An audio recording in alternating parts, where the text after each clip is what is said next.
Hey, what's up? This is Jake. You're in Jake's shop, and so today and the next couple days, I'll probably try and get all this into one clip. I'm gonna do the 10 bolt on this Camaro. Went back and forth on it and decided what I want to do, how much horsepower the car was gonna have, and determine if the axle is gonna be enough that came with the car. I was able to confirm this is the numbers matching axle for this car, which I really like. Looked at the serial number on it, and yeah, it's just an 8.2. 10 bolts. There's a couple classifying characteristics you can kind of tell a little bit on the case. There's little tabs on the bottom and stuff you can read online, but just being an 8.2, I was a little concerned, but I've found some good parts that will make this plenty strong. These axles are actually a lot bigger. A lot of the components in them are larger than any of today's cars, most of today's cars, and it'll be good. As long as I don't drag race and throw some really sticky tires on this car or stall converter, it'll be good. The LS I'm going to put in this car is going to be good for about 450 maybe horse, and I'm not drag racing it, so it'll be plenty. Just gonna go 373 gears, limited slip diff, and a couple different things. So I'll flip the camera around now and show you a little bit about what I'm gonna do and some of the stuff I did to start this project. Okay, so with anything, the first thing you ever have to do is clean, and more cleaning. I don't have a steam pressure washer or something really fancy that would have cleaned this up real nice, but believe it or not, there was just an insane amount of dirt and crud and everything built up on this. So the first thing I did is just used a scraper and just took my time. I probably got an hour and a half, 2 hours of cleaning this rear axle in the condition you see right now. Used a lot of, after I got the bulk of it scraped off, I went ahead and used a engine degreaser, and I've got wire brushes all over the place, and just used a lot of those to get the majority of the rest of it off. And then what you don't see is the can of brake clean as well. So yeah, popped the hubs off, popped everything apart, and just cleaned and scraped and cleaned and scraped. So it's pretty clean now. This is just over time. And so what I'll probably do is go ahead and build the axle for the most part first, before I go ahead and I'll wire wheel it real quick, probably shoot it with another brake clean coating, get everything off of it, and then I'll paint it. And that'll be kind of just cleaning it. With these types of things, everything is starts off with a clean slate. So I'll clean the table and really go to clean it up. I probably won't show that on the camera. So yeah, this is just a 10 bolt. This is an 8.2. A lot of our axles, most Chevrolet at least, the serial numbers are what you're looking for on these. And this is the numbers matching axle for this Camaro, which I also kind of like about it. But you can see the serial number stamped in the tube there. As long as no one's changed the carrier out or welded on different tubes. I mean, when you get an axle this old, anything could have happened. But I checked everything. It's good. The lengths are right and everything else. So yeah, went ahead and there's the box of parts. I'm going to put a limited slip diff in this, and new axles, master rebuild kit. I'm actually got a different cover for this as well. A lot of the covers on these 10 bolts, guys will put, they actually have 2 bolts here, and those set and they're resting on the bearings underneath here. And that just basically puts a little preload on the bearings, so if the axles try and pull out or warp, you actually don't preload them much. It's only like 10 or 15 pounds. So yeah, I'll get to the next step. I'm gonna go ahead and I'll probably just go ahead and finish cleaning this up and shoot a little light coat of paint on it. That way, while I'm working on it, it's just as clean as possible. And then I'll show you the tear down of what some of the first steps are to rip this thing apart and tear the axles out and everything else. I've never set up gearing before, so I'm gonna read some books and get some directions and talk to some buddies and just go ahead and do it here in the shop. I should have pretty much everything I need to do that, and we'll go from there. Okay, so disassembly, the first part of this process, I didn't bother painting it. I'm going to wait until the end, make sure it's all clean. So read the book. Disassembly basically just says that. Ensure your car's lifted, everything's safe, appropriate jacks, all that other stuff. Obviously none of that really applies in this application. I've got it out of the car. It says to drain the gear oil, blah, blah, blah, clean, remove the axle shafts. Okay, how do you do that? Mark the main caps for reinstallation, and check your shim thickness, and then thoroughly clean and inspect all parts. Great. And then you assemble it. So how do you disassemble this? You just start taking things apart, I guess. But so here's what I did. It's fairly intuitive. It's not too bad. But so basically what you have here is this is the differential. This is an open differential. You can kind of see, obviously, there's no springs, there's no clutches, it's just wide open, which obviously is typical for these cars. The axles are held in with C-clips that are inside here, and there's a trick to getting those out. It's not that hard, but the first thing you do to get this apart is you spin the pinion. Now I've got the axle upside down. You can have it any direction; it wouldn't really matter, as long as you get free play. Jack stands work really good for me, but and I did ahead of time. Obviously, I sprayed this out, drained all the fluid. I've sprayed some degreaser and stuff in there. That way, I can kind of get the bulk of it. It's going to be a mess no matter what. When you're working on axles, they're just greasy. But I've got it pretty much clean now. So anyways, you spin the pinion until you can actually get to the one bolt that's on your differential. This holds that pin in place. That pin is in the center of this differential, and it holds the axles apart and keeps the C-clips into position so your axles don't fly out. So anyways, you spin it around, you see that bolt. Now that bolt you can get to, it's 1/2-inch bolt, no big deal. Box ends don't fit on it that great. This is a ratcheting style box end, which I really like. They're a little thicker, so I could probably throw a smaller box end on there and hold the pinion really tight and get it loose. But it really is, kind of hard. And I find it's going to be a lot easier here. I've already obviously started this process. I went ahead, I use a lot of Milwaukee stuff. I really love their stuff. You can obviously see my Shrine back there. This is rated for a crazy amount of torque. It's just a little 3/8 version. I also have a ratchet one. It's a little smaller head, getting in tight places, less torque, but it works really good. It beats Air Tools by far. Air Tools just you got the big hose dragging around everywhere. I'm gonna get their 1/2-inch version here coming up. So love my Milwaukee stuff. Been using it like crazy. So anyways, yeah, use the 3/8 drive, and these bolts that are holding this into position, your bearing cap is 5/8. So I just hit them real light with the impact, pop right out, no big deal.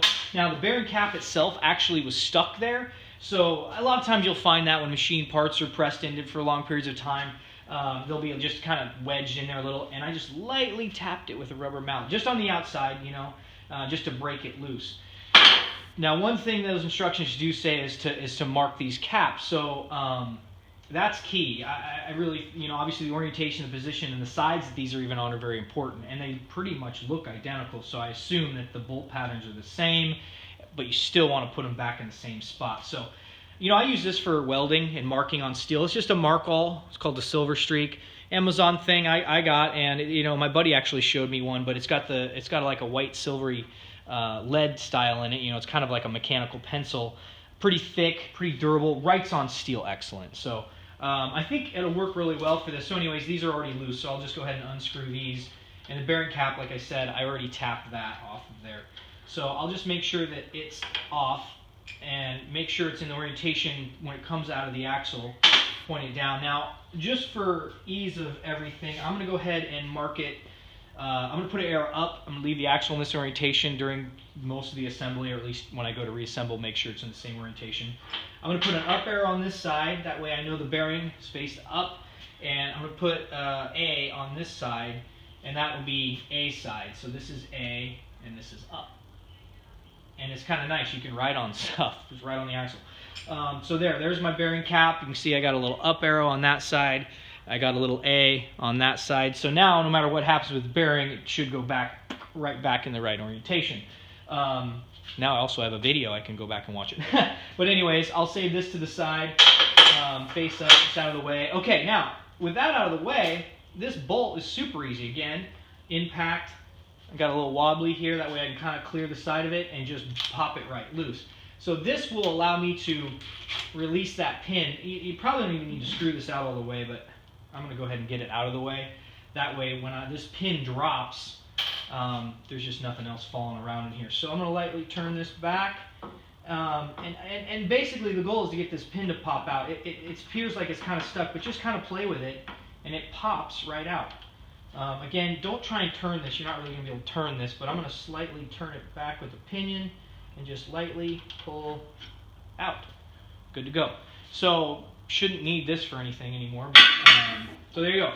Now, inside here in the differential, the two axles, the stubs of the axles are on each side. You can see them. So you should be able to just pop these in, and if you can hopefully see it in the camera, when I push this in, boom, the axle went in, and the end of the axle is loose now, and the C-clip is loose. So little magnets. I use them for anything. These are just cheap little ones on a Harbor Freight store or whatever, but you just kind of stick on there.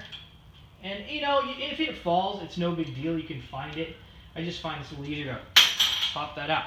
So this is the C-clip that holds in the end of the axle. We'll be reusing that because those are C-clip. And I'm not going to bother with C-clip eliminators on this thing or anything. I just don't think that's necessary. So anyways, now the axle should come right out. So you probably won't see it on camera, but I'm just going to put my finger here and lightly push the axle. It'll slide right out of the tube. So just a little pressure, boom, no big deal, slides right out. So you can see now that this axle was held in the C-clip that was on here. It's a 28 spline axle. It was sitting right in the differential. There's obviously a bearing and a seal on this side. So boom, slides right out of there. This is done. I've got a whole new axles. I've got all new pins I've pressed into the new axles. And there's the first axle. So we'll get that out. No big deal, that's done. This side, same thing. Push on the end of the axle, comes in, you'll see it in the differential, boom. C-clip loose. Save the C-clip, boom. Comes right out, good to go. This side, same thing. I'm just gonna lightly push, and it comes right out. Now, there's one component of the disassembly process, all out, ready to go. So next parts of the process, I'm going to probably, I've shoved the camera because now my family's here, but is going to be removing the other main cap, marking it, and then also checking the shims. And the idea is when you go to put the new differential in, you have to get all the shims in the correct spot, and you're supposed to start off with the same shims that this went into. These are all shimmed differently technically from the factory with the tolerances that were given, and they should be shimmed properly. So I'll go ahead and shut off the camera and then come back. We'll finish disassembly, and we'll see what kind of shims are in this thing, mark them, check them, and make note of them so that when we go put the differential back in, it'll be good to go. All right, we'll go ahead and finish a little bit more disassembly here. So yeah, like I was saying, it's time to remove the next differential. I've got a 5/8. We're going to remove this next bearing cap on this side of the differential. After that, the differential should come out from what I'm told. So we're going to try it out live here on camera. I love my little impact. It just really makes quick work of these bolts. Again, we want to mark these so I don't want it to lose the location. And depending like the other bearing cap, it's, oh, that one's kind of popped off, no problem. Okay, cool. So anyways, there we go. Bring it out, set it down. I want to mark it like I did the other side. So this side, I'm going to put B and then the arrow up. Just like I did on this side, and I've got, you know, I put A and B on the axle tubes. It just kind of makes it a little, I don't know, idiot-proof maybe. That way, hopefully I don't lose track of too much. You know, I wiped it down. Everything, no matter how much you clean it, it's still got a ton of grease on it, which is fine for the most part. You know, if you don't want to leave these parts sitting out very long. So anyways, before you could get surface rust on them, especially within the axle like this. But I'm going to go ahead and do the up arrow thing again. And then this side, I've marked B on the upper portion of the axle, and we'll put B on here. So B faces B, up is up arrow there. Boom, we're good for that. So those will be retained for later. So now, with everything loose, I expect that this should come out of here with a little love of some sort. At least that's the goal. So what I'm probably going to do though is do a little love tap. There's these bearing races in here, and this has been in here for some time. You know, this axle actually wasn't in horrible condition. I was, you know, if I didn't want different gearing or anything like that, I would probably consider changing it or not changing it. But because I want different gears, because I want, and you know, I'm not going to use any of the gears. So I'm just doing a little light tap of the hammer, and I can see the bearings like loosening up slightly. And I'm trying not to really bend or break anything when I'm doing this. I'm really just trying to give it a little bit of light love and affection, that sort of thing, and get it to loosen up.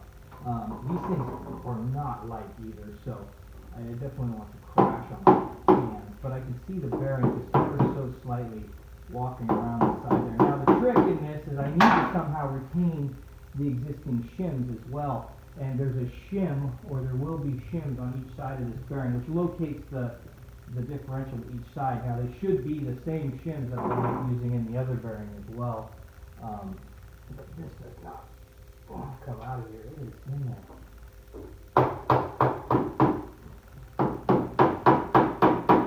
And I'm sure there's probably some magical way to get this out that maybe I'm just not privy to at the moment because I've never actually done one of these before.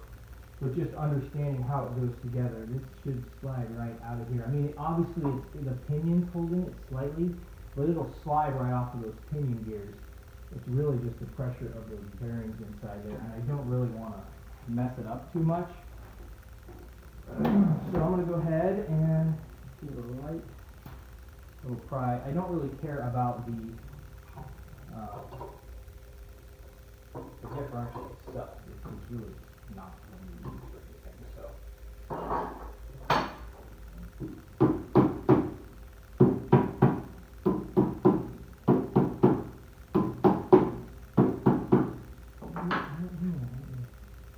I'm going to take this down. Part of it too is the weight of the axle itself on the assembly.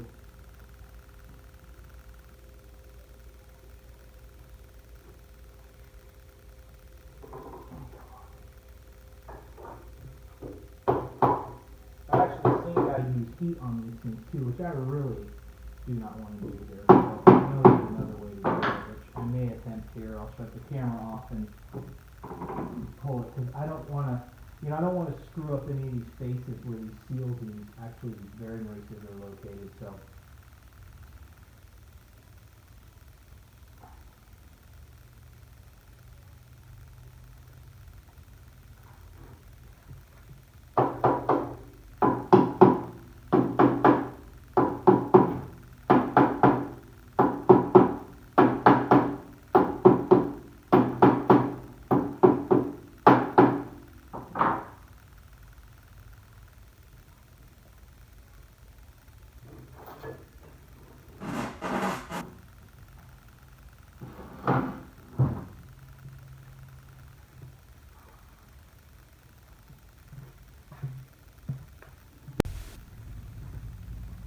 Alright, we'll finish this up. I played with it a little bit more to try and figure out. I took out the differential bearings because it was not coming out very easily. So I'm just walking it out ever so gently. I've got an aluminum bar here and I've stuck it inside the differential. Being careful not to scrape up the housing. I'm not using this differential, so I don't really care about it. If you're reusing this differential, you need to be a lot more careful. And there's probably a tool or something to get this out of here, but I'm going ahead and just tap, and then I just kind of walk it out.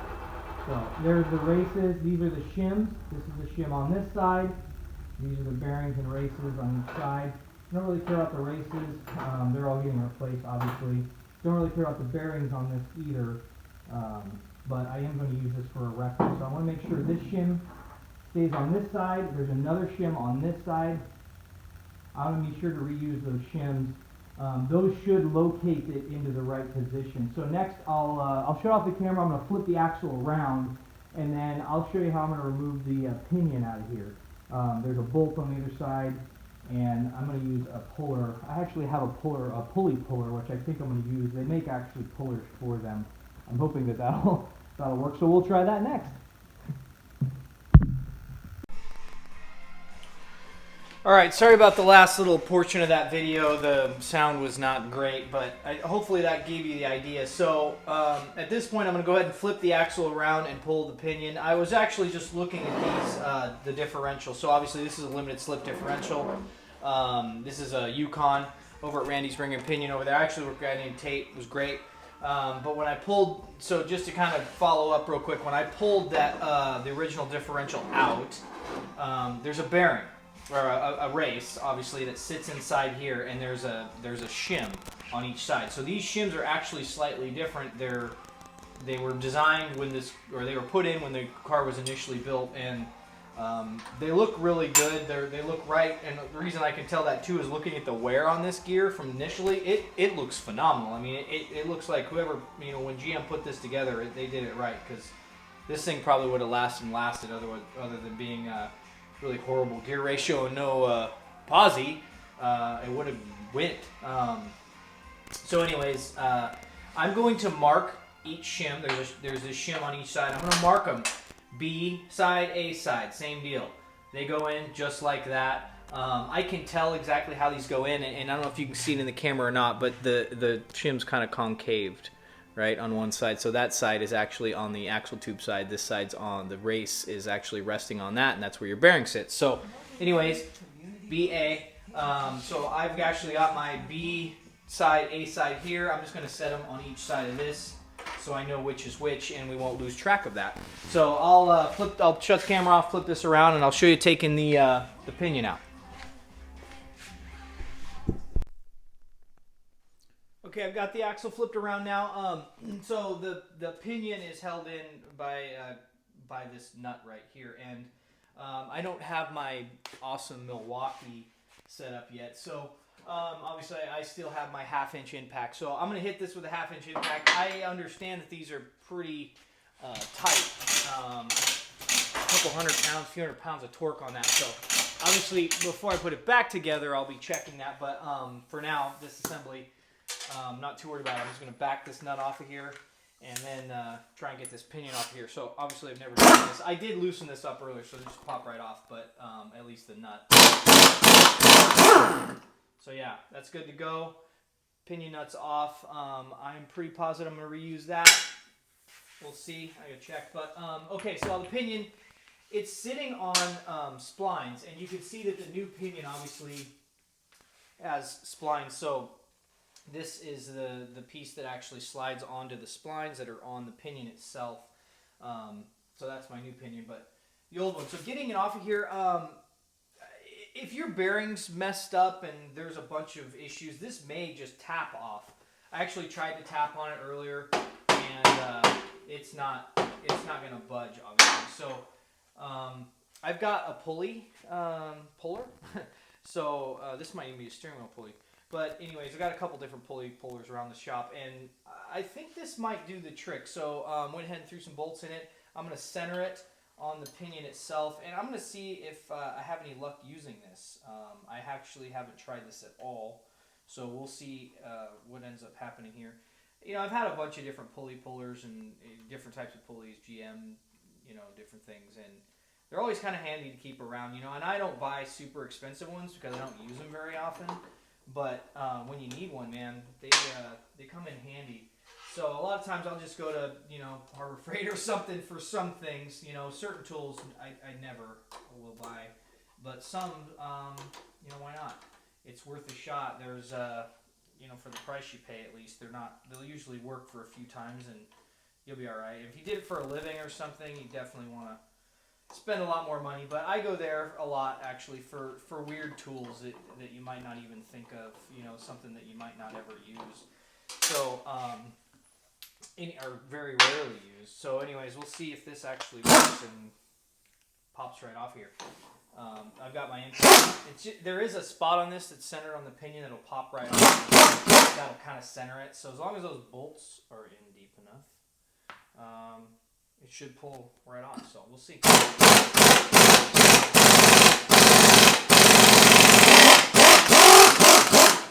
Just like that.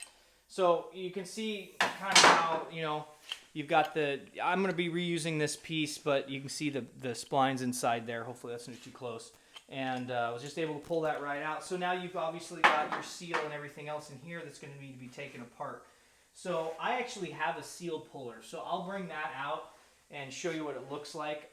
Try and use it for this process. It's going to be the same thing on the axle ends as well. So when I get to taking the seals and the bearings out of the axles, I'll show you what I'm going to do there. The seals, you can, you know, a lot of times you can even stick like a little bar in here. The seals are going to be toast as long as you're not trying to reuse them. And you can pry them out. You know, they're really thin pieces of metal. A lot of times you just tap them back into place with the new ones. But I've got all brand new seals for all of this. So this thing's going to be toast. And once this is out, I should be able to push the pinion right out of the case. In fact, it's not loose yet. But anyways, we'll go ahead and take the seals out. I'll get my seal puller and we'll take it to the next step. Okay, so back to getting the pinion out. You know, I was talking about using a seal puller. So this is a type of seal puller, and this one's actually toast. I need to re-weld it or something, but You know, these basically are, this is cracked, but when you spin this out, these widen out and will grab the inside of the seal. And then when you twist this nut, it pulls back and will pull the seal out. Most of the seals on this axle have been pretty straightforward, so I don't really need that. I'm not trying to save them. I'm not too worried about it, as long as they come out okay. And this seal actually has, on the front where the yoke went in, it actually has a groove. So I'm going to go ahead and try and tap it out. The axle bearings have seals as well. Kind of the same deal. You can try and use a screwdriver or pull those out with a pry bar. You got to be careful because you don't want to destroy any parts of the metal where that seal actually kind of presses into place. There's a couple things I'll show you with, there's actually, they make kind of seal punches, or I don't know what you call them, but I'll show you one later when we go to install the seals. Another thing that's really good to get these seals out that I found is a pry bar. This is just a rocker style pry bar, so you can get under the seal and just lightly pry it out and, you know, work your way around the seal to pull it out. This one, obviously, the pinion's in the way, so that won't work. But there's a lip on this one, so if I can get the screwdriver in between the lip and turn, you know, that would kind of work. It'll kind of pull it out. This one's in there pretty good. So, you know, I like to use screwdrivers if I'm beating on them. If they're going to last, at least, they'll have steel shank all the way through. This is a cheap China. I don't even know where I got this. Probably given to me. Anyways, it's made in China. It's got a steel head on the back of it. And that means if you're going to hit this, it's a solid steel all the way through so that the handle doesn't crack or break. But anyways, I'm going to get that in between. There's a lip in between this seal and where the pinion goes through. And I'm just going to tap it, probably with rubber first, and just see if, yeah, that's it. So this is a little 4-pound mallet. I use it for quite a few things. You don't need to go crazy with it, but if I can kind of work the seal, it's coming out. Around the edges, little by little, it should pop that seal right out of there. And you know, nice thing about a 4-pound mallet, you don't need to go crazy with it. There you go. So that's the seal that was in the end of the housing. There's the front bearing that's in the front part of the pinion. This is the seal that came out. You can see where it was pressed around. So yeah, that popped out pretty nicely. You could almost reuse that. And obviously, most of the time, you're not going to reuse seals. They're cheap, and you know, given any amount of time, they're just kind of going to wear. All these components, like the directions actually did say, you know, you clean everything really well and you coat it with oil, gear oil, or there's other types of oil. So the pinion, the race is kind of pressed into the backside because there's a bearing on the back of the pinion, there's a bearing on the front of the pinion. This bearing will technically pop right out after I could reach in there and just pull it out. The race will be another story. I'll probably punch it out from the back side, but the bearing itself will pop right out. The back bearing, though, is held in kind of by the race and how the race and everything's pressed in there. So 4-pound mount. Now, I'm not trying to save this pinion. If I was trying to save it, I might care a little bit more. You don't want to mushroom this out, so you wouldn't want to beat on it too hard. But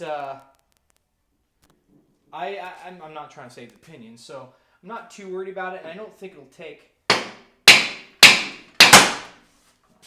I'll make sure the jack stand doesn't fall off. You won't pressure it, but it was moving. There you go. The front pinion popped right out. The back is gone. You know, you could tip the axle forward. Again, I wasn't too worried about it shooting out, but that was plenty of force for it to knock out of there. So the races themselves are still in there, both sides. There's actually, and I'll move the camera around before I pull these races and I'll show you, there's actually grooves in the case to where you can kind of get a dowel or something and then pound that race out ever so slightly. And then from this side, that way. And then this one, this from the back side, this way. And there's some pretty good information online on that, actually, I did see.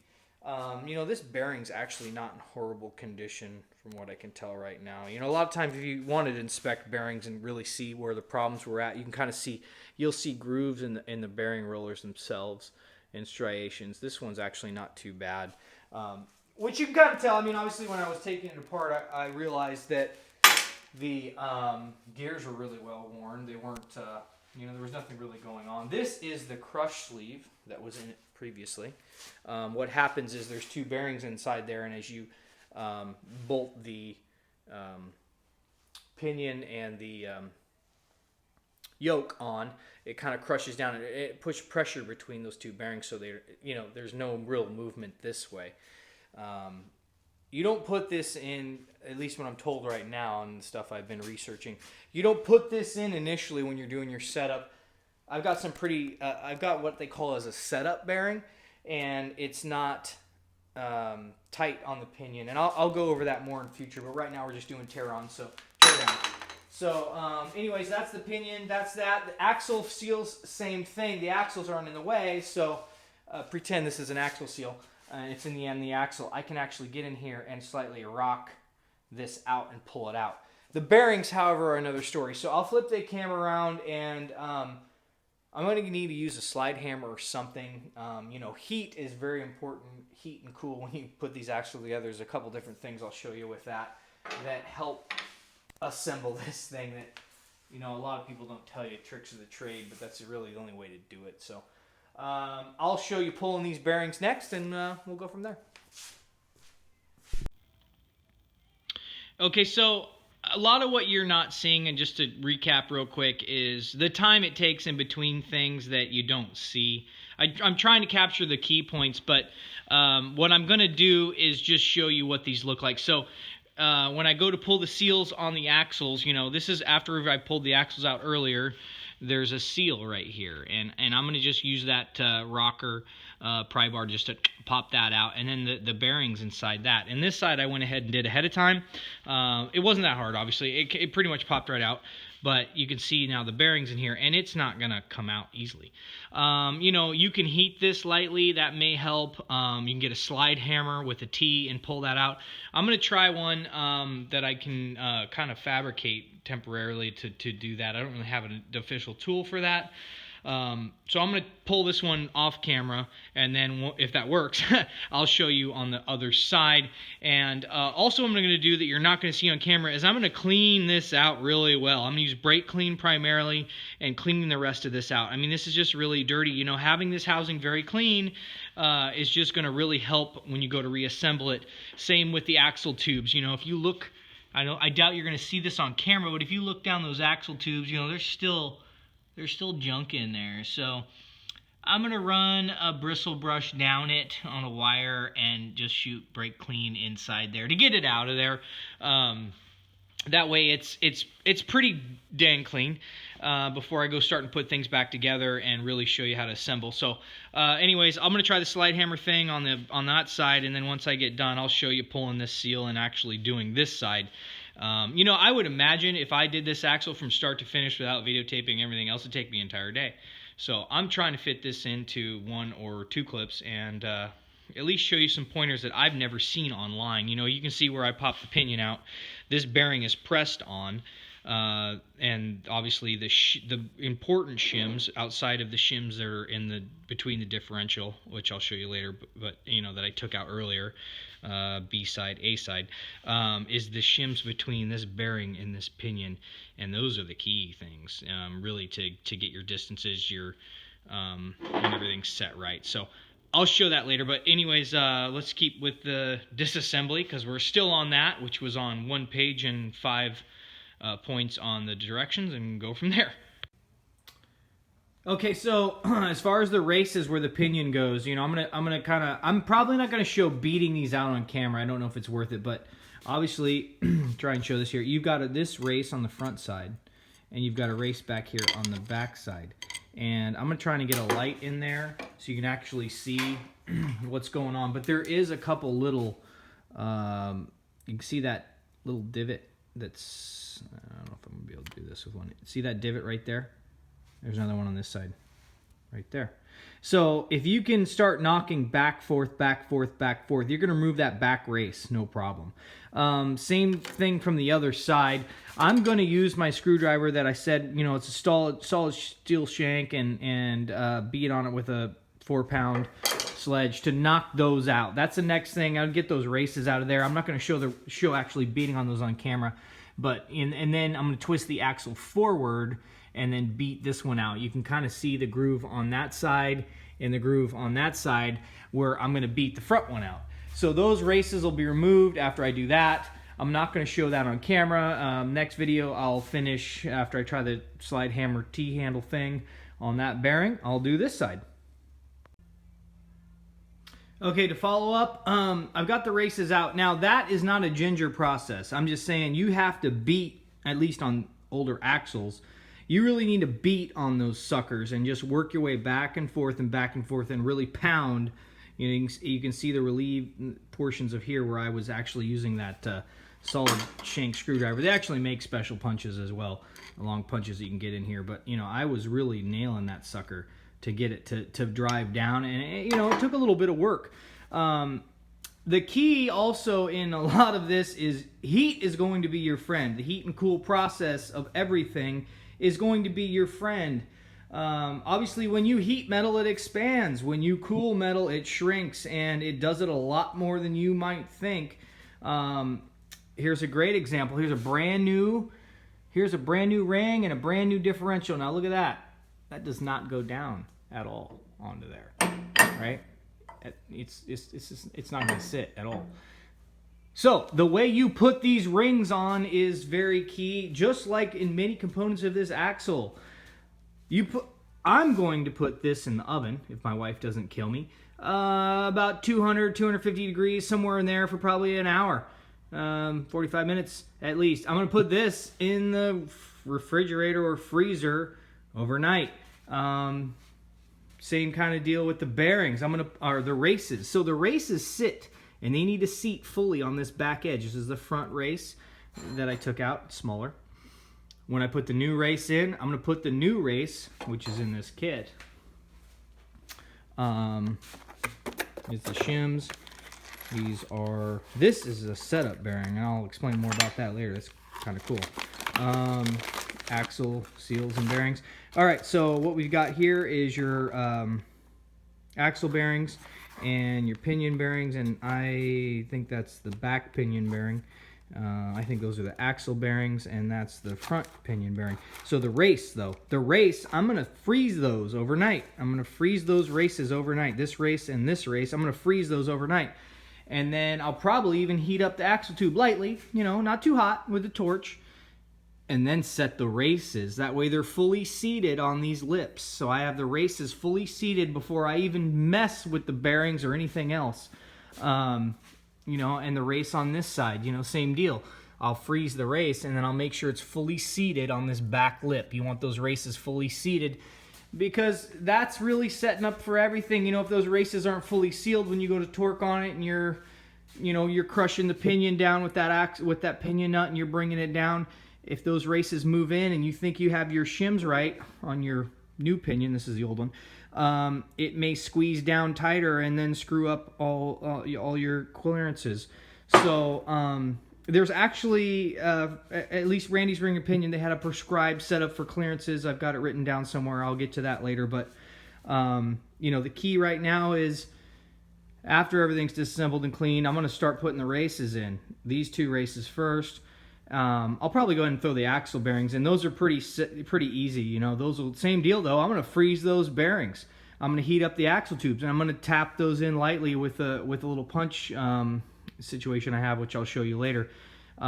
Heat and cool, because as things expand, as get to temperature, once they get warm, they'll slightly expand. Thousandths of an inch. We're talking about thousandths of an inch here, and that's really where things will start really getting pressed into place and stay solid. So I know that seems extreme, but it's not that hard. If you're not in a rush, no big deal. But that's why guys want, $300 to $500 to set these up. There's a lot to it. It takes a little time. Cleaning takes forever. A lot of it's cleaning.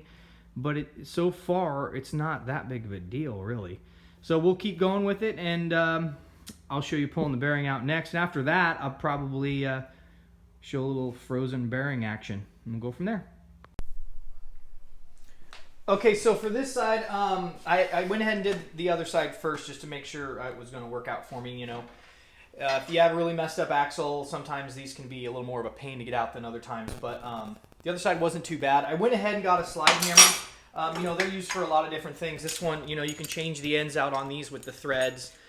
This one has the little hooks, and as you tighten this, they'll expand out, and that's going to grab the inside of the bearing on the inside of the axle, and if it's anything like the other side, it should knock right out.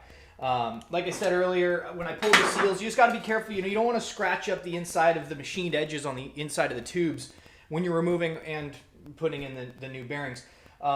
These bearings are a two-piece bearing. I know they do make a one-piece as well. So if it's a one-piece bearing, you obviously will pull it all at once. You might even be able to pull them all at once with this, but it's just smarter to get the race or the seal out first. So the other side, I went ahead and used a pry bar and just lightly got on the inside here. Found the edge, and I'm not pushing way up inside and scratching the inside of that machine surface when I do this. I'm just lightly finding that lip and pulling on it and just kind of rocking that seal out. Actually, I've seen guys also use the end of axles to do this because obviously that C-clip axle, there's a little lip there. You can actually get in here and you can pull that out by just setting it up on the inside. Let's see if this works actually.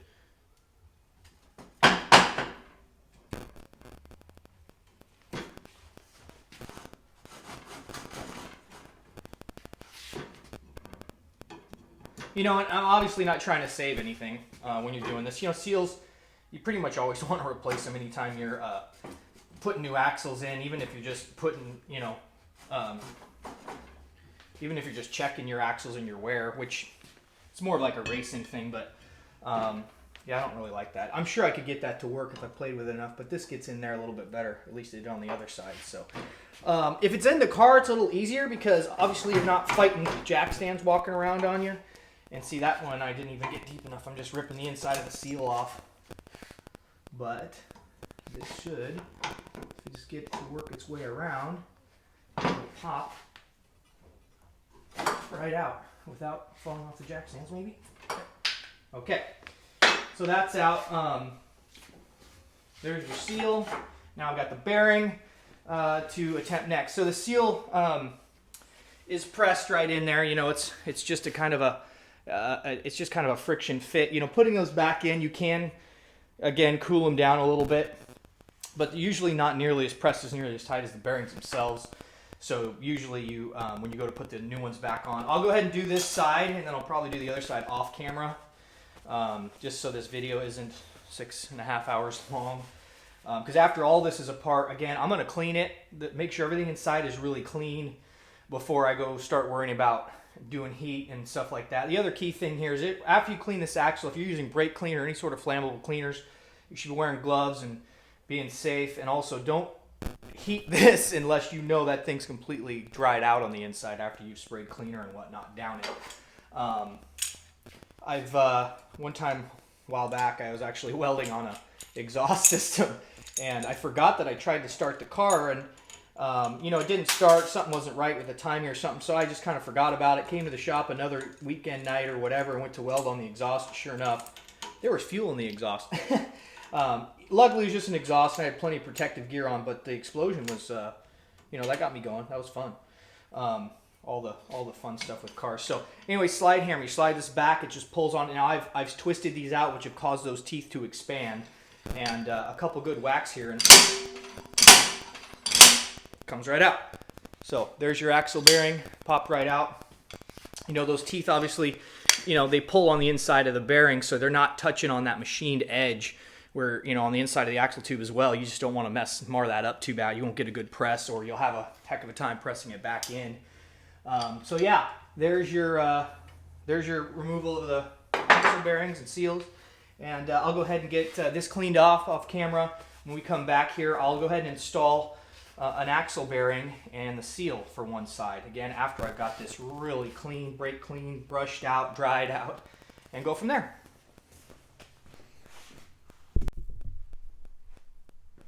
All right, so I went ahead and did that side first, again, to make sure, like I said, it's the first time I've actually ever attempted an axle before. I've done bearings and different things, but not a full axle. So anyways, that side went pretty smooth. So I actually froze the bearings overnight. It might be a little overkill, but it just makes everything a lot easier.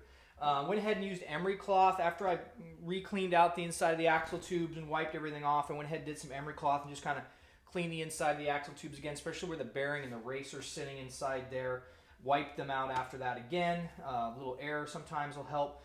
So anyways, now I've got the bearing ready to go. You know, it does say in the directions to coat things with white lithium grease or axle new gear oil. So I'm just going to put a light coat of white lithium grease on the inside of these all these cleaned areas of the axle tube, and it just kind of ensures a little bit that everything's nice and clean, and it'll help it kind of slide in a little bit. I mean, there's a lot of pressure in there, so it's not really the main thing here. Freezing the bearings is, like I said, probably a little overkill, but I don't know, if anything, it should help a little. I could heat the tube even if I wanted a little bit, but on the axle bearings, they're not pressed in nearly like you would see of the bearing that is on the actual differential.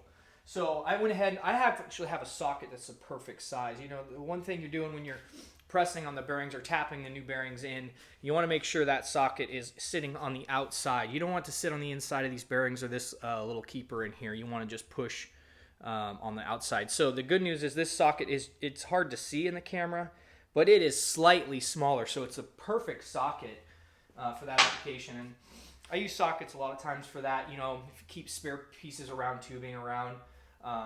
They even might make a tool for this, but a lot of the times this is how you do it, especially if it's on the car and stuff like that. So a nice cold bearing should be shrunk about as much as it's going to shrink. Put it in there. You know, and I don't think these are directional from what I can tell or what I've read. The bearing is not directional, at least this one isn't, and I can tell that, but you definitely want to check that just in case. I've never really, you know, done enough of these to tell you if it's going to make a difference or not. So bearing's in there, my socket, it's on the outside of the bearing now. And then, you know, steel on steel, nice transfer. I'm not trying to beat the crud out of it, I don't think. It should just kind of tap, especially again with a 4-pound sledge. And you'll kind of work it around the edge. You can kind of see the socket. You don't want to start, you know, just pounding on one side or the other. You know, start off in the center and work your way around. And I'm watching the socket, you know, making sure that it's kind of square to the tube as I'm tapping. Another thing about this, too, is you're going to tell you're fully seated. When you go to, you'll hear it actually will change tone slightly. Falling off the jack stands again. Another reason to probably clamp these to something, but.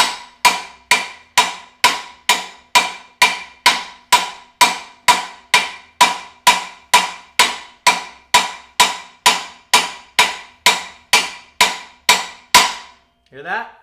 A little different.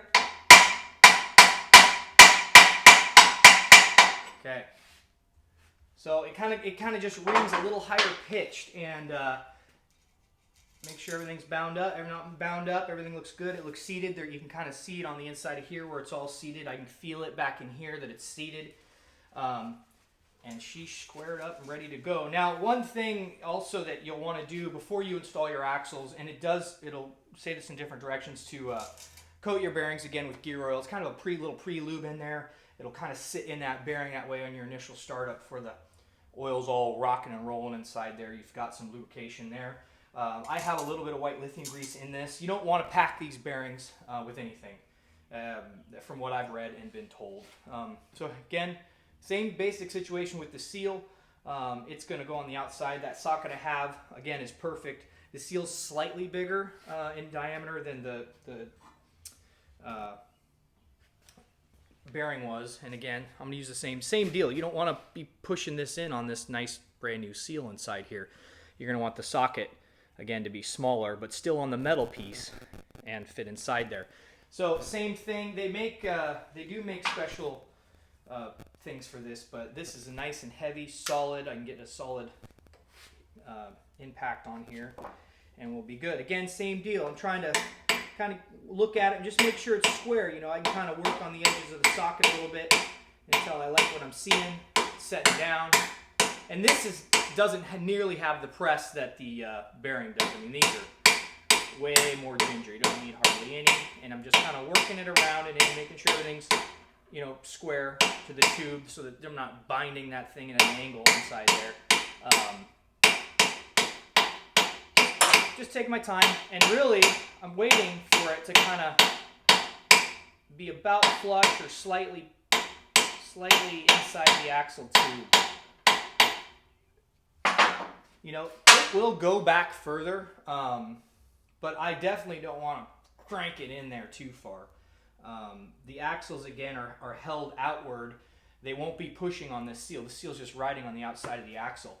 You can kind of see it here on the old axles. Obviously, I'm not reusing these, that's why I don't care about them too much, but basically here's what we've done. Here's where the seal was riding before. Here's where the bearing was riding before. And so, again, this is just riding on this nice piece of machined area. If I was reusing this axle, I wouldn't have been trying to use it as a pry bar. And, you know, I'd want to make sure all this priming was perfectly clean. You can see axles that get super, super worn in here. And you can tell this one wasn't, you know, it was used, but there's not a crazy wear pattern in here. So again, these axles would have been okay if I wasn't planning to put more horsepower at them than I'm planning. So anyways, that seal is done. Again, I'm going to do a light coating of lithium grease just on the outside of that, white lithium grease. I'm not going crazy. I'm not trying to, you know, gum this all up with white lithium grease. The axles will have a little bit on there as well, just to kind of make sure everything's got a, you know, stays nice and lubricated for the most part, especially on the initial break-in stuff. So, all right, next thing we'll do is go ahead and press the bearings onto the differential. Those are going to be a little bit more involved. I'm going to, press the bearings on the differential. So I'll go ahead and do that. They're in the refrigerator. I'll get everything set up with the press and just kind of show pressing those on. It's not too bad for that. And then also show pressing the races into the case. Again, same deal. I want to make sure those races are pressed in all the way. I'm going to try this tool out. It's got a plastic edge on it, and they make different sizes because when you're tapping these races into place and getting them into where the pinion where they ride, you definitely don't want to mar them up. So they make these kind of hard plastic punches, and I don't even know what the official terminology is on these, but that's what I'm going to use to pop those races in as careful as possible. I want them to get fully seated. I will be using heat on the case for that, probably my heat gun. You know, trying not to get anything too crazy going on there, but I definitely want to make sure that it's as easy as possible to get those races in. And then as the race, after being cooled, warms back up, it'll expand, and then as the case cools back down, it'll contract, and it'll really press in there well. So yeah, we'll go from there. All right, so I went ahead and installed the races in this rear axle where the pinion are at. You know, I talked about before I was going to use that little plastic tool to pound the races in, and yeah, that's got to be for seals. There's no way. Even with the races frozen and a little heat in the housing, they did not want to go in. So what I actually ended up using, you know, it's really good to always save your old races as they pop out because they can actually help you when you go install the new ones. You know, I know they make tools for this as well, but I don't own any, and I didn't think there was any reason for it. So if I use the old race, stick the socket on it, and then I can pound the new race into place. And when the axle's fully tipped vertical, I was able to pound those in pretty easily. Again, the key is to make sure they're seated in there fully. And once I get done showing you the shim portion of this, I'll show you how they're seated. But basically, just, you know, you're shining a line in there and make sure they're fully seated at the back of each side, because each race's paint is pointed out, you know, towards the direction of the bearing. So as the pinion, these are the, you know, that's my new pinion, that's my old one. This race is obviously going to be faced this direction, and the other race would be faced the opposite direction because this goes on like that. Oh, I lied. It goes on like that. So anyways, that kind of gives you an idea of that. So shimming. As you know, when we took this apart earlier in the video, I've got two shims on each side of the actual differential. They say to start out with these. I've mic'd these, and this is about a 0.05, and this one's about a 0.04, or a 0.5, excuse me, and a 0.4. So obviously they say to take like a tenth of a thousandth out of it when you're done. So these were correct for this axle. They should be, or differential, they should be dang close for the new one. So what I've done, what I think I'm going to end up doing is, these are the shim kits that came out, that come with the kit. And what you've got here is the shim. It's got a ledge on it. And then you add these smaller shims to it to get your thickness that you want, right? You can add or remove these shims. Now there's a couple larger ones and a couple smaller ones and like hairline fracture ones. So what I've done is added to basically similar to what those existing ones were. You can see that the shim on this side is solid and the shim on this side is not. Basically what's going to happen is this shim being on this side and this one on the other, you're going to add or remove, and obviously I've checked it multiple times to make sure this is the one that's about 5 thousandths. So this should work. If I actually need to adjust it after I've got my pinion depth checked, I'll add or remove shims accordingly to shift the differential one way or the other. I'm betting these will be pretty close. I actually haven't heard on many guys messing with these a lot or needing to, but we'll see. I mean, obviously, if you're changing gears and differentials, it could be anything in there that's different. So that's a little trick on these, and you can see that this obviously is the race that sits inside the axle on this side. This is the shim section that I will be putting on this side, and as I add or remove shims, it'll push the race in or out of the differential to make sure that it's riding solid on the bearings, and you could actually shift it both ways. So I'm going to start off with basically what came in the axle initially, as long as it'll go in with the shims in place. If not, if the differential is quite a bit wider than the old one, I'll need to obviously remove some shims just to get it out. And they give you a ton of shims with this thing, so you can see that on that littler shim right there, the edge of your race is going to ride perfectly right there, and that will sit on the inside of the axle tube, right? So move shims, leave the big one, of course, that's your kind of your rest piece, and then these smaller shims on the inside you can add or remove. I left one big shim, one small one. If I end up having to go smaller than that, I'll have to stack multiple shims, most likely to get to where I want to be. So that's kind of a lot of what I'm going to do next, obviously. The other thing I want to show you, so obviously these are the forward pinion bearings. This was the old one. This is actually not the new one. This is what I call a setup bearing, or what they call a setup bearing. It's a non-pressed bearing. It's actually been honed or something to, you can remove it, take it on and off really easily. You don't have to pull and press these things on and off. And actually, if you did that multiple times on these pinions, they would have a big issue. The bearing would be shot. So it's kind of a nice way. Ideally, it's the same bearing that you're putting in. Like if you're using a Timken bearing, you want to use a Timken setup bearing. Or you take another Timken bearing and you hone it a little bit so you don't have to press it on and off. The instructions here on the setup specifications for this GM 8.2 is a .03. So the shims that you get in the kit, they appear to all be the same, and they're all about 1/10 of a thousandth. So 3 shims, 1, 2, 3. That's your 1/10 of a thousandth. So that's a starting point, and all you do is stack those on the pinion, and you can see I've got 3 right now stacked up, and I mic'd these 2 to check what they were. At least I'm pretty sure I did. And they are about .3. So we are right in the zone of where we want to be. So yeah, I'll stack those up. We're going to try that first. I'll do 3. I'll use my setup bearing on this side. Oh, that's not bearing. Use my setup bearing on this side and on the back side. So I'm not exactly sure what I'm going to do on this because I don't really want to use my other bearing and press it on and off. It's easier on this side to actually tap it on and off because once you torque this down, you can actually lightly pound on the pinion to get it in and out, but I don't believe that's what I'm going to do. I'm probably going to end up getting a different bearing and honing it slightly just so I can take it in and out because I've never done one of these before and I really want it to be set up right.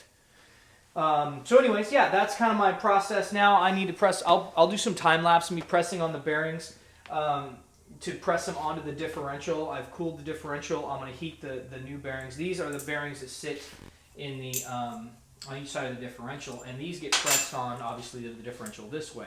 Now another thing you're going to want to do, and what I've done is I found a good socket that actually presses on the inside. You don't want to screw this up. You don't want to press on this at all. When you're pressing these on, you want to make sure that can spin freely.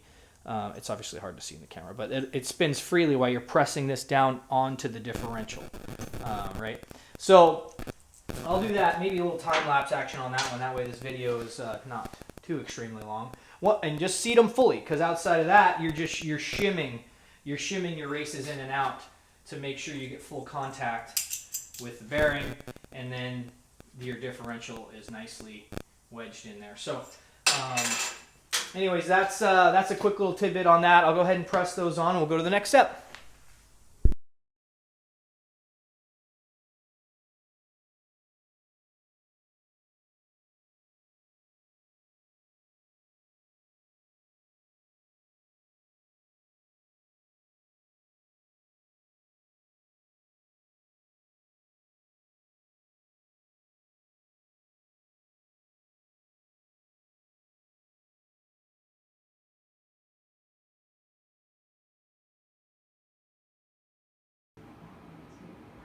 Okay, so I thought I'd show this. Obviously, I've got this in the freezer. I've just pressed these on.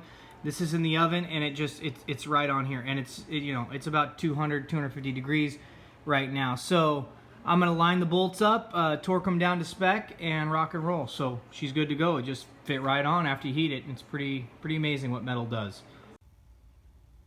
All right, ring gear's on, and the initial setup is in place. So like I was kind of saying before, I started off with the initial shim thickness that came out previously on the old differential. With that shim thickness, this differential wouldn't even go in. So I started to subtract smaller shims until I had it about right. And this takes a while. It's in, out, it's in, out, it's in, out, to get it to where you can take these in and out pretty easily. Obviously, when the caps aren't bolted in, you can actually, just that it's snug right now. You're not messing with your backlash, so as long as you can spin the differential and the pinion shy enough, you'll be okay. The setup specifications on this say to start with a 0.3. I did that, and it was way too close. Backed it off a little bit. You can see in the setup specifications here, 8.2, 0.03. So I started off with that shim thickness. Now that, again, is the shim thickness on the pinion. So between the pinion, this is the old pinion, but the between the pinion and the initial bearing here. So I started off with that. I ended up backing it out to about 0.025. Again, it was too close. So, and I can tell you that because this is what you're looking for. So this wear pattern in here, this is telling you it's too close, and I probably need a pencil or something to show you. But it's kind of a moon shape on the top where the wear marks are, and then it's kind of down on the inside.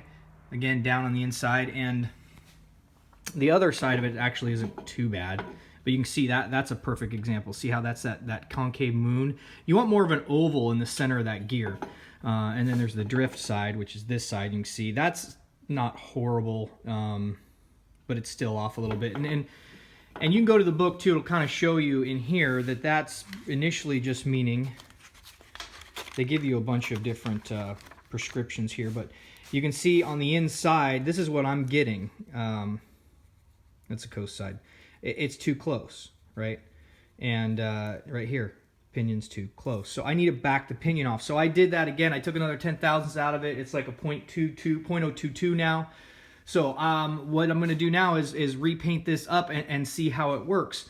The trick with getting this pinion in and out, and even in the differential in and out, is you don't need to be like super tight on your shims. Your shims to your race, and put this end in first. Kind of put it in at an angle and then put it in, and then make sure these are torqued.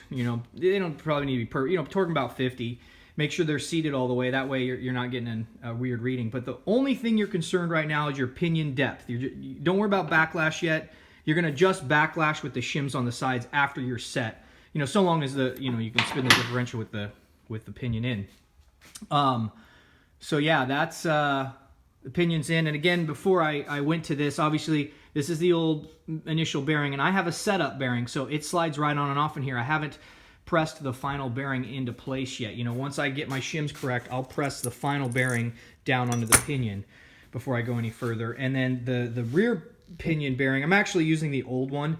It's a snug fit. They don't need to necessarily be pressed too tight.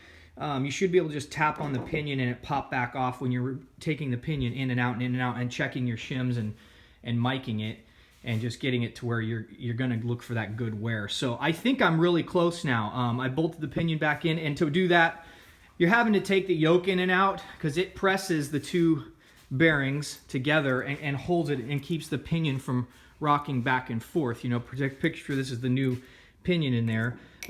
This bearing's on there, and when you bolt the yoke onto it, these sandwich together a little bit. And you don't want them super tight. You got to be careful. You don't want to get them super tight. A lot of guys will use emery cloth and clean this off pretty well. That way this is just a tap fit, it's not super tight. That way they can take the pinion in and out until your final setup. And I'm using the old pinion bearing in the back. Again, the distance, as long as these are sitting in their races proper, then they're not too tight. You didn't break them or bend them. When you bolt that yoke on, you're just kind of hitting it with the impact, at least I was, until it stops wiggling, and you can tell both those are set. Spin the pinion around a few different times, make sure it's those bearings are seated pretty much where they need to be. And then now I'm just going to paint it up and see if I'm close. If I think I'm close now. I took a little bit more out of it, and after that once I'm done in and out, getting the right shims in there,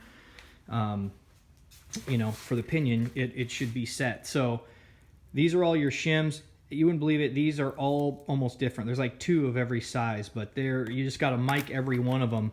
Another key with the shims is, if you're really careful, you got to keep these clean. If you have dust or anything on these when you're sandwiching them together, it can screw up your measurements. The other thing is, if you can ever feel a stamp mark, you want to put the 2 machined edges together where you're not having, like, I can tell right now just by feeling ever so slightly that this was punched out with a punch going this direction. So that means I want this shim, I want another shim stacked on this side of it, and keep them going the same direction if you got multiple. If you're just doing 2, obviously keep them faced away from each other. That way you're not getting irrelevant readings, because, you know, these, you're talking about, you know, hundreds of thousands of inches in some of these things. They're, you know, they're paper thin, so that one's really thin. So yeah, it's kind of an art. This is the art side of it, you know, and just making it easy on yourself by cleaning the pinion off a little bit, so that bearing will tap on, this rear bearing will tap on and off, using your setup bearing so you're not pressing this on and off and on and off until you're at your shim thickness. And do the pinion depth first, you know. So yeah, I'm going to see how close I really am. I'm going to paint this up, and if it's good, I'll show what the wear marks look like on that, and then show you how to do the backlash side. All right, so I think I've got this set now. Went ahead and, like I said, the 3rd time out, reduced the shims and brought that pinion back slightly, and my wear patterns are looking a lot better. You can see they're more oval shape. I may come forward just slightly. I'm gonna double check with my guru buddy, but that's looking a lot better. You're not seeing that half moon shape. You can kind of see the center is more oval, you know, where that wear is happening. I did go ahead and double check the backlash as well, since I think I'm really close. And you can see that the dial indicator right now is at 0. It's obviously 0's on this end of the dial indicator, but it's saying it needs about 6 to 10 thousandths of an inch. So right now, almost 6. So that carrier, you know, obviously it can rock back and forth. You want a little movement there. All right, so just to recap, a couple of things. This is a dial indicator, and this is a magnetic base one. You know, I was able to magnetically just put it on here and lock it, and then I can adjust it to where it's at its max setting at 0, right on the back of the tooth of the ring gear, so I can check my backlash. So that's another tool that I ended up using. Actually, I ended up buying one of these. I didn't own one before. I've had reasons to have one before, just hadn't gotten one. So, you know, that's nothing special. That's just a Harbor Freight one. They're probably not perfectly accurate, but luckily when you're doing these, you know, you want 6 to 10. I've even heard as much as 12 on backlash, and I'm 6, so worst case it's slightly more than that, which would be fine. I'm actually slightly over 6, but anyways, so yeah, that's the other thing. The other trick on the yoke, when you're setting your pinion depth, pulling on and off that yoke all the time to squish those together, you know, a lot of guys will actually get a different yoke or have a yoke that doesn't fit as tight, so you can actually tap it off with a hammer rather than I'm having to use my steering wheel puller every time I pull the yoke on and off. So I think it's good now. I actually adjusted just one more time ever so slightly, and it's sitting perfectly. My backlash is set. So now I'm going to pull the yoke off, pull everything back out for the last time, press on the new bearing, and put it all back together, check it one more time. The setup bearing versus the new bearing are different brands, which I don't really like. Ideally, it would be the same brand of setup bearing, but it's not. So they should be within tolerance, but you know, who knows? I need to double check that. So hopefully when I go press on the actual bearing, it will be perfect. And if not, I'll have to do the same thing over again. So again, you know, that's going to be par for the course. So with just about anything, just double check, recheck. The last point, after I press this on, I'm going to go ahead and I went ahead and got a really fancy tool for my press, a steel pipe. And this pipe fits perfectly. This is the old pinion, but it fits perfectly over the new pinion and presses on the inside of the new bearing. whenever you're pressing bearings, like we've gone go over a couple times, is make sure you're just on that inside portion. You don't want to screw it up. But I needed the inner diameter to be able to slide over the new pinion perfectly. So going to use that for my press when I press on the new bearing, and then after that I will also do my crush sleeve. So this I haven't put in yet, and what this does is this kind of pushes these two bearings together. I'll show you on the, but when you push this bearing in, this makes contact and it crushes a little bit, putting a little bit of pressure between those two bearings. That way they don't move around too much. And after I get the final assembly in, I'll show you the next step, which is actually to check your tension. When you turn this, there's a certain amount of force you're supposed to be able to have, and I'll show that process after I've got this buttoned up with the correct new bearings in and whatnot. So next. All right, so before I do the pinion check, I'm going to go ahead and just go over this because I'm just kind of showing you a lot of the setup here. So I ended up pressing the final bearing on, checked my clearances one last time, and they were right. So the pre-setup bearing was right on target. I actually took 3/1000 or 2/1000 of an inch out of it because I was checking the bearing. It was just a little different. So once I did that, plus I thought I needed just a little bit more out, it ended up setting perfectly on the ring gear. So about 4 or 5 times, and 3.5 hours later, which you can't really see that on camera, and nor do you want to see me just in, out, in, out, in, out. But it's that same process I've kind of been explaining. So anyways, finally got it all in. Go ahead. Next step is to put the new axles in, and they're pretty cool actually.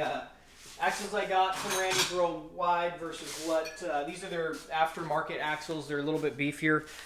Old axle that went in, you kind of see that. You know, like I said, they weren't in horrible condition, but I need a little more horsepower here. So these are just a lot thicker in every aspect. You know, they're just bigger around. Obviously, there's a maximum distance you're going to get here, but just the steel in general is going to be better steel. I went ahead and coated them with a light coating of lithium grease, and now I've got my everything's really set to go in. So these go in just the same way that those went out. You know, I'm going to slide them into the end of the axle tubes, being careful of the new seals that are in there, and then the new C-clips that'll go on the end. You know, you got to pull that center pinion or that center pin out. There's a nice little bolt inside here, and actually this one comes out a lot easier because you don't have to take the cap off. It's not as big of a bolt, and I don't remember the exact size, but you can see it's just a lot smaller. So the torque on this, I can't imagine it's a whole lot. I didn't see a specification on it, but I wouldn't. I just make it nice and snug, throw some Loctite on it when you go to put it back in, and you should be golden.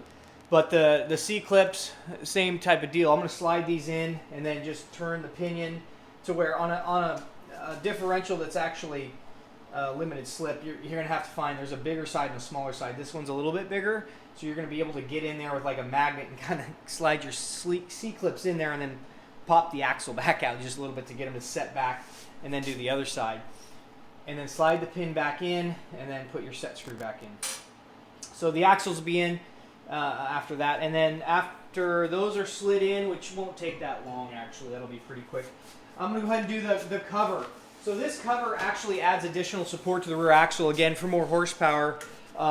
They've from these little 8.2s, and you know, I mean, you see them on all sorts of axles, but this is one by Mauser, and got it from Jegs. And I buy a lot of stuff from Jegs and Summit and all these other places, but Jegs had a good one, good deal. I like those guys over there. They do a really good job for me. They're not paying me to say this, by the way. I just buy stuff and tell you my experience. So, but anyways, these two screws are actually caps that bolt onto your main bearing caps here and here, and they just add a little bit of tension onto them. You know, like I said, metal warps, metal moves. Warm it up, it moves. So these add a little bit of preload onto those bearing caps just to keep them from warping a little bit. The case itself is stronger, kind of keeps the housing all together. The directions are saying bolt these bolts to about 25 pounds. These two are different. You want to back these out first before you put the cover on, and you can see in here these are what are sitting on those two bearing caps. So back those out of the way first. You don't want to put the cover on with those touching those caps at all. And then torque these down to 5 pounds. That's all you want. You want 5 pounds of pressure on those, and then you torque the nut down. It's just a lock nut, so you just lock that down. That way they don't move around and rattle around. So I'm going to go ahead and final clean this axle up, shoot some paint on it. I'll go ahead and show a quick video of measuring the pinion, the torque on the pinion. You actually do that before the axles are in. So I'll take a separate video and then show all that after it's pretty much together. And this will pretty much wrap it up for the axle. You know, I mean, feel free to like or subscribe to these videos if you think these are worthwhile or not. I'll answer questions when I can. You know, I mean, I don't have that many people that are watching these or anything, but if there is ever a question on there, I can at least tell you my experience with it, for whatever that's worth. But yeah, hope you liked it, and I'll throw one last little bit and go from there. Okay, going to wrap up this axle build. I didn't bother doing the pinion preload portion of it. There's a ton of stuff online, and it's not that difficult. Use a dial indicator style of torque wrench. You don't want to use a click style. That just won't work. And just slowly turn that until you get on an 8.2. You want about 6 to 7 foot-pounds, and you're good to go. So, just tighten the nut if you need more, loosen it if you need less. When you're first putting that together, don't over-tighten it. There's a crush sleeve in there, I showed you earlier in the video, and it'll move in to an extent and come out a little bit, but it won't go too far. Imagine you over-push that thing in, it won't come back out, and it'll be loose. You won't get the preload before you're just too crunched onto those bearings. But so yeah, ended up just shooting some paint on it. All that, they wrap up really quick. Bolting the cover on and shooting some paint on takes no time at all. It's everything in the prep work, excuse me, and the measurements and the rechecks and everything that's involved in that. I probably have about 10 hours into this sucker, so I know I learned a lot doing it. I'd done transmissions, engines, certain components. Never done a whole axle before, so it was fun. It's not that, it really wasn't that difficult. I had some good information from some friends who've done them, and a bunch of resources online and books and everything you read, and you start putting it all together and figuring it out for yourself. When the pinion depth's the key thing, and you can keep adjusting those shims until you're too far away, and then adjust them back a little, and maybe until you're too close, and then come back. You'll find that sweet spot. It just takes in, out, in, out, in, out, and that setup bearing was really helpful for me. I know a lot of guys that do these for a living have setup bearings for all styles of pinions, and they use that quite a bit, so that saves them some time. Gonna leave these with drum brakes on this sucker. I know a lot of guys are doing disc brakes on all these cars, and a lot of times they're trailer queens or show queens, and they don't even see the road. Drum brakes are really good, actually. If you're road racing, excuse me, competition, stuff like that, you'd want to go with the rear, maybe some rear discs. Obviously there's less drag slightly, and a little easier to change pads out, but drum brakes are cheap. They're actually pretty efficient. They're really easy to put an e-brake on. There's really no problems with them in the rear of a car like this. Especially with the rims I have on it, you're not going to even see the rear brakes. These are going to have the rally rims on it, and you're just going to see black anyways. So, so much of that is just aesthetics and reality in a lot of ways. So yeah, it's all done. Hey, if you learned anything like I did, or keep wanting to see this sort of thing, subscribe, check it out, like the videos. I'll keep doing more. I'll try and answer some questions. If you want to at least know what my experience was with it being a first timer with something like this, and I'll keep making videos. Thanks.